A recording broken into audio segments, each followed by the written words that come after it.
இன்னைக்கு நம்ம மாகி 13th episode தான் பார்க்க போறோம். எபிசோடு ஓப்பனிங்ல மக்கள் கூட்டத்துல இருந்து அலிபாபா முன்னாடி வந்துட்டு இந்த மாதிரி கதவு நீக்குங்கடான்னு சொன்னா சோல்ஜர்ஸ் நீக்க மாட்டேங்கிறாங்க. தலை ஏற்கனவே ராஜா ஆர்டர் கொடுத்துருக்காரு, அதை மீறிலாம் ஓபன் பண்ண முடியாது, தேவையில்லாம பிரச்சனை பண்ணாதேன்னு சொன்னா அங்க இருக்கிற மக்கள் எல்லாரும் எண்டாடே இளவரசரையே உள்ள போக விட மாட்டேடா அப்படின்னு கல் எடுத்துல அடிக்க ஆரம்பிக்கிறானுங்க. வேற வழி இல்லாம அலிபாபாவை உள்ள போறதுக்காக அலோ பண்றாங்களா. ஆனா அலிபாபா உள்ள போறதுக்கு முன்னாடி அவனோட ஃபயர் பவர் அங்க இருக்கிற எல்லா மக்களும் பாக்குற அளவுக்கு பயங்கர பெருசா பயன்படுத்திட்டு கவலைப்படாதீங்க மக்களே, கண்டிப்பா உங்க எல்லாத்தோட பிரச்சனைக்கும் இன்னைக்கே நான் ஒரு முடிவை கொண்டு வரேன் அப்படின்னு வாக்குறுதி கொடுக்கறான். இன்னொரு பக்கம் அரண்மனையில அந்த கோ எம்பையரை சேர்ந்த இளவரசி இருக்கிறாள், அந்த கொக்யோக்கு அப்படிங்கிற அந்த ஒரு பொண்ணு. அவ கூட கோபுன் அப்படின்னு சொல்லி ஒரு அசிஸ்டன்ட் மாதிரி ஒருத்தன் இருப்பானா. அவங்கிட்ட ஜுடாரை பத்தி எல்லாம் விசாரிக்கும் போது ஜுடார் இப்போதைக்கு நல்லா தான் இருக்கிறான், இன்னும் மயக்கத்திலிருந்து எந்திரிக்கலன்னு சொல்லுவான். அது மட்டும் இல்லாம பால்பாடா அப்படிங்கிற இந்த ஒரு கண்ட்ரியை கைப்பற்றதுக்காக தான் இந்த ஒரு மேரேஜ்ங்கிறதே நடக்குது. இட்ஸ் மோரலஸ் ஒரு பொலிட்டிக்கல் மேரேஜ் மட்டும்தான். போய் ஒரு பொலிட்டிக்கல் மேரேஜுக்காக நான் கல்யாணம் பண்றதெல்லாம் என்னால ஏத்துக்கவே முடியாதுங்கிற மாதிரி தான் அந்த கொக்யோக்கு பொண்ணு இருப்பாளா.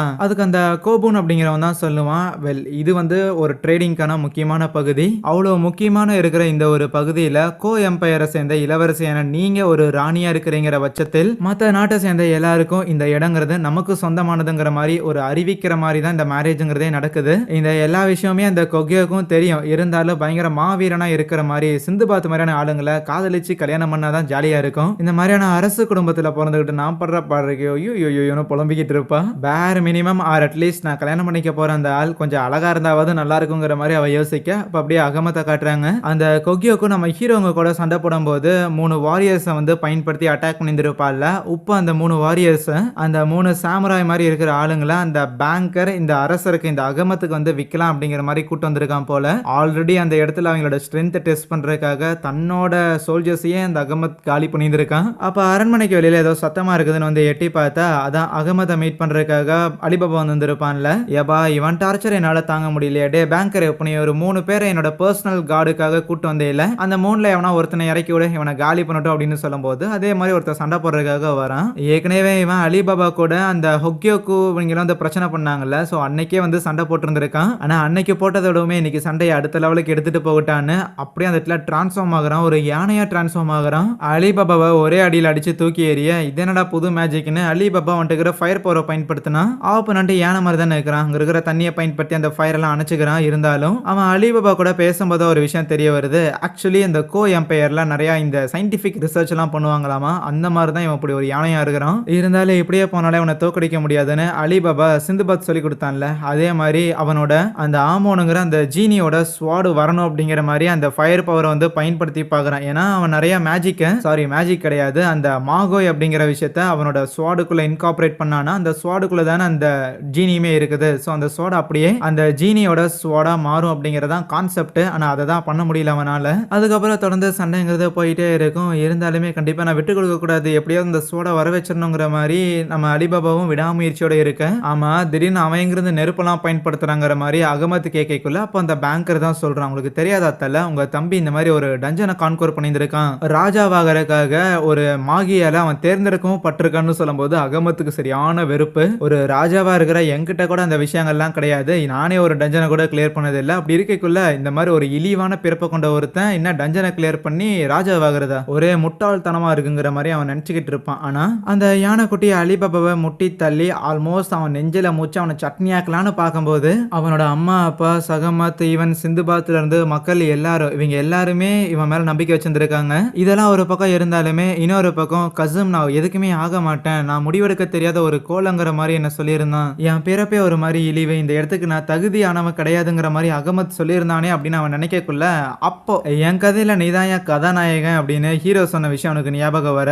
அந்த ஒரு நம்பிக்கையில கண் வெளிச்சவன் அந்த யானை குட்டி அவனை மிதிக்கிறதுக்கு முன்னாடி கத்திய வச்சு அவனை குத்திடுறான். என்னையே காயப்படுத்துற யானை அந்த யானை மறுபடியும் ஒரு பயங்கரமான டிரான்ஸ்ஃபர்மேஷன் எடுத்துக்கிட்டு அட்டாக் பண்றதுக்காக கிட்ட வர உப்ப இல்லைன்னா வேற எப்பவுமே கிடையாதுன்னு மறுபடியும் அவனோட மேஜிக் எல்லாத்தையும் பயன்படுத்தி அவனோட கத்தியை வந்து டிரான்ஸ்ஃபார்ம் பண்றதுக்காக முயற்சி பண்றான். அவன் யூஸ் பண்றது ஃபயர் மேஜிக் தான். அந்த இடத்துல ஸ்வாடு வரல அப்படின்னா வேற வழி இல்லை, அவன் கை மொத்தமா எரிஞ்சு போயிடும். எரிஞ்சு போனாலும் பரவாயில்ல, இந்த இடத்துல இதை தவிர எனக்கு வேற ஆப்ஷன் கிடையாதுன்னு சொல்லி மொத்தமா அந்த பவரை பயன்படுத்தி இருக்கும் போது இவன் சொல்லி அங்க அவனுக்கு அந்த ஒரு ஸ்வாடும் கிடைக்கிது, ஒரு பிளாக் கலர் ஸ்வாட். ஒரே அட்டாக்ல யானைக்குட்டியை காலி பண்றதை பார்த்தோன்னுமே இந்த அகமத்துக்குலாம் ஒண்ணுமே புரியல. எப்படி டே பேங்கர் நீ தான்டா சொன்ன, என்னடா வேஸ்டா இருக்கிறான் அப்படின்னு கேட்டதுக்கு கவலைப்படாத தலை, என்கிட்ட இன்னும் 2 பீஸுங்க இருக்குது இறக்கி விடுறேன்னு சொல்லி அடுத்தது இன்னொரு காடை இறக்கி விட்டு இருந்திருப்பான். அவன்கிட்ட நிறைய குரங்குங்கள்லாம் இருக்கும் போல. அதுங்க அட்டாக் பண்ண போனா, நம்ம அலிபாபா அத வெட்டி எறிஞ்சு அது திருப்பி ரீஜெனரேட் ஆகி வருது.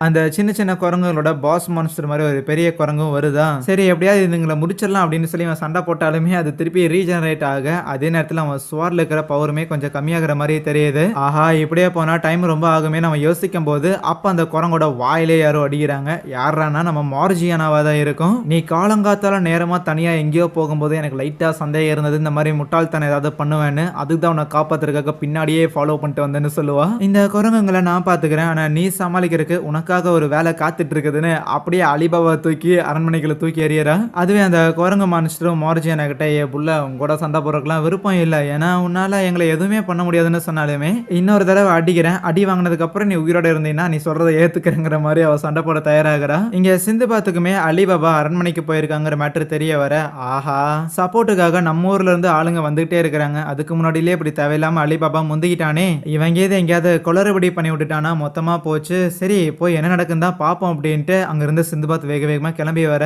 அலிபாபா வேக வேகமா அரண்மனைக்குள்ள ஓடி வந்துகிட்டு இருப்பானா. சோ அப்போ அவனை எதிர்க்கிறதுக்காக இன்னொரு ஒரு கார்டு வரான். அவன் ஒரு சீத்தாவா இருப்பானா. அவன் வச்சிருந்திருக்க ஸ்வாட ஈஸியாவே அலிபாபா முதல்ல பிரேக் பண்ணிடுறான். சரி இவனையே முடிச்சிடலாம் அப்படின்னு அட்டாக் பண்ண போகும்போது சடனா அலிபாபாவோட பவர் குறைஞ்சு அது ஒரு சின்ன டேகர் மாதிரி திருப்பி மாற, அன்பார்ச்சுனேட்லி அந்த சீத்தா இன்னொரு சோட வச்சிருந்திருப்பான். இந்த மாதிரி ரொம்ப குரூஷியலான டைம்ல மேஜிக் இல்லாத போது அந்த மேஜிக்கை எப்படி பயன்படுத்தணும்னு சிந்துபாத் சொல்லி கொடுத்திருந்திருப்பான். அது என்னன்னா, அலிபாபா நெருப்பு பத்திக்கிற மாதிரி ஒரு ஆயில் வச்சிருந்திருப்பான் போல. சோ அதை அப்படியே அவன் மேல தூக்கி எறிய அந்த சின்ன டேகரை வச்சு ஒரு ஸ்பார்க் கிரியேட் பண்றது மூலமா இப்ப நெருப்புங்கிறது எரிய ஆரம்பிக்குது. அலிபாபாவோட ஜீனியோட பவருமே நெருப்பு தானே. சோ இப்போ எரிஞ்சுக்கிட்டு இருக்கிற நெருப்பை அப்சர்வ் பண்றது மூலமா கொஞ்ச நேரத்துக்கு அவன் ஸ்வாட்ல திருப்பி பவர் வர வச்சு அந்த பெரிய சோட வச்சு அந்த சீத்தாவை தோக்கடிக்கிறான். அதுவே மார்ஜியானாவும் வெளியில அந்த குரங்கு கூட சண்டை போட்டுக்கிட்டு இருந்தால ஓரளவுக்கு முதல்ல திணற ஆரம்பிப்பா. இருந்தாலும் அந்த பாஸ் மான்ஸ்டரை முடிச்சாலே போதும் தான் சொல்லிட்டு வேகமா போய் அதோட செஸ்ட்லயே உதைக்க ஒரு ஓட்டையை போட்டு விட்டாடுறான். இங்க அலிபாபாவும் அரியணை இருக்கிற இடத்துக்கு வந்துடுறான். அந்த இடத்துல ஏற்கனவே சில சோல்ஜர்ஸ்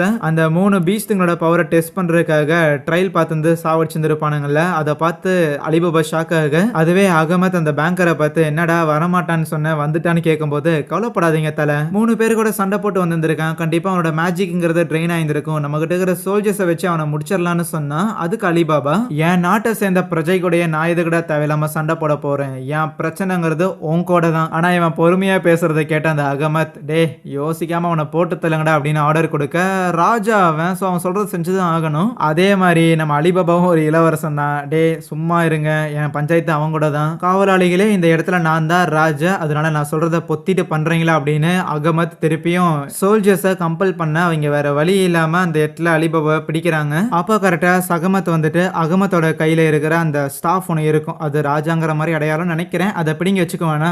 அதே நேரத்தில் அலிபாபாக்கு சப்போர்ட் பண்ணக்கூடிய அந்த ஒரு ஜெனரலுமே உள்ள பூந்து மற்ற சோல்ஜர்ஸ் எல்லாம் தடுத்து அலிபாபாவை ப்ரொடெக்ட் பண்றாரு சோல்ஜர்ஸ் கிட்ட இருந்து. கூடவே டெபுட்டி கிங்கா இருக்கிற சகமத்தும் கிங் அளவுக்கு பவர் உள்ள ஒருத்தன் தான். அவன் இப்போ அலிபாபாவுக்கு ஓப்பனா அவனோட சப்போர்ட்டை தெரிவிக்கிறாங்க போது அதே இடத்துல அகமத்தோட இன்ஃப்ளூயன்ஸுங்கிறது சோழி முடிய அங்கே இந்த ஒரு எபிசோடை முடிக்கிறாங்க.